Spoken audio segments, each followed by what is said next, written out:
अगदी खरं सांगते बरं का, माझ्या सासरी आणि माझ्या माहेरी कधीही कोणीही घेवर बनवला नाही.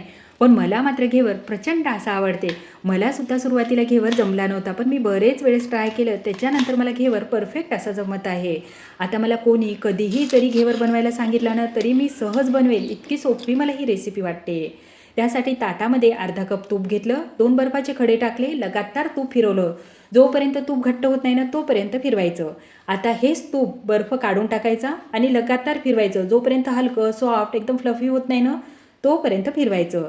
आता यामध्ये 1 कप चाळलेला मैदा टाकायचा, 1 चमचा बेसन पीठ टाकायचं, सगळं तुपामध्ये मिसळून घ्यायचं. आता त्यानंतर अर्धा कप थंडगार दूध घ्यायचं. ते दूध थोडं थोडं करत यामध्ये घालायचं. एकदाच नाही टाकायचं, थोडं थोडं करत टाकायचं. 1 कप पाणी घेतलं थंडगार, ते सुद्धा थोडं थोडं करत टाकायचं. जे तुपामध्ये पीठ मिसळलं की नाही, तर हलक्याशा गाठी तयार झाल्या, ते गाठी सगळ्या फोडून घ्यायच्या. अजून 1 कप पाणी घेतलं, ते सुद्धा थोडं थोडं करत टाकलं आणि सगळं बॅटर चाळून घ्यायचं आहे. म्हणजे थोड्याफार जर काही गाठी असतील ना, तर सगळ्या निघून जातील. तर अशाच पद्धतीने 2 कप पाणी, अर्धा कप दूध टाकलं आणि बॅटर हे तयार झालं. आता बॅटर थंडगार राहण्यासाठी फ्रीझरमध्ये ठेवलं, जोपर्यंत तेल तूप गरम होत नाही तोपर्यंत. या ठिकाणी तेल तूप तुम्ही काहीही घेऊ शकता. मी तेल घेतलं, फक्त वरचं एक कांड रिकामं राहिलं पाहिजे इथपर्यंतच तेल टाकायचं. बॅटर छान मिक्स करायचं. अर्ध्या लिंबाचा रस पिळायचं आणि थंडगार फ्रीजरच्या पाण्यामध्ये हे बॅटर ठेवायचं. आता मी ग्लासाने टाकणार आहे. तुम्ही पळीनं टाकलं ना तरी चालेल, पण ग्लासाला छान अशा कडा राहतात. तेल कडकडीत गरम होऊ द्यायचं, बॅटर थंडगार राहू द्यायचं आणि बॅटर एकदम वरून टाकायचं. वरून टाकल्यामुळे काय होते, छान अशी जाळी उठते, बॅटर बुडाला जाऊन नाही बसत. आता बॅटर टाकल्यानंतर जोपर्यंत शांत होत नाही ना, तोपर्यंत दुसरं बॅटर टाकायचं नाही.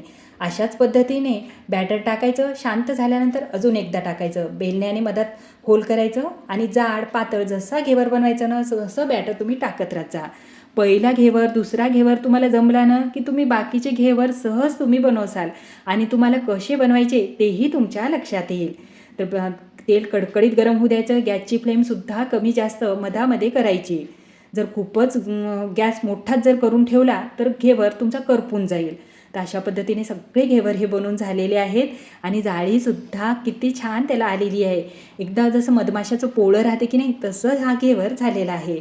त्यामध्ये तयार पाक टाकायचा आणि घट्ट थंडगार अशी रबडी टाकायची आणि हवं तसं सजवायचं. आता हे घेवर तुम्ही एकदाच बनवून डब्यामध्ये भरून ठेवले ना, तरी अजिबात खराब होत नाही महिनाभर. आणि जेव्हा खायचं तेव्हा पाक आणि रबडी टाका आणि खायला घ्या. इतका मस्त जबरदस्त झाला ना, की बनवायची एका ताईची कमेंट होती की गव्हाच्या पिठाचा आणि एकदम सोप्या पद्धतीने घेवर दाखवा.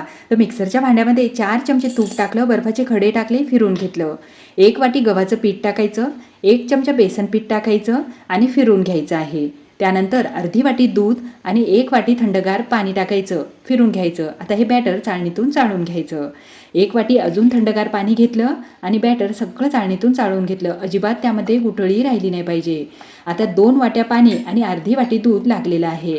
तर चमच्याने अशा पद्धतीने चेक करा तुम्ही. बॅटर परफेक्ट तयार झालं. बर्फाचा खडा, अर्ध्या लिंबाचा रस पिळला आणि बॅटर छान असं मिक्स करून घेतलं. बॅटर तयार झालं. आता तळण्यासाठी भांडं कोणचं वापरलं तर कुकर वापरलं उंच साईजचं. बॅटर बर्फाच्या लादीत ठेवायचं. तेल तळण्यासाठी गरम करायचं. ग्लासमध्ये बॅटर थोडं भरलं. तेल इतकं कडकडीत झालेलं असलं पाहिजे ना, की बॅटर टाकल्याबरोबर उडालेलं असलं पाहिजे, म्हणजे छान त्याला जाळी उठते. आणि बॅटर वरून टाकायचं म्हणजे बुडाला जाऊन बसणार नाही. बॅटर टाकल्यानंतर शांत झाल्यानंतर दुसरं बॅटर टाका. असं 15 ते 20 वेळेस बॅटर टाकल्यानंतर घेवर हा तयार झाला. आता मधामध्ये गॅसची फ्लेम कमी जास्तसुद्धा करायची. तर 1 वाटी पिठापासून 3 घेवर तयार झालेले आहेत. त्यावर थंडगार पाक टाकायचा आणि तयार थंडगार रबडी टाकायची. हवं तसं सजवा आणि टाकल्यानंतर लगेच खायला घ्या, नाहीतर जास्त वेळ जर राहिलं ना तर नरम पडेल. आता हे घेवर तुम्ही महिनाभर जरी घरात करून ठेवले ना, तरी जशाला तसे राहते. पण बनवायची पद्धत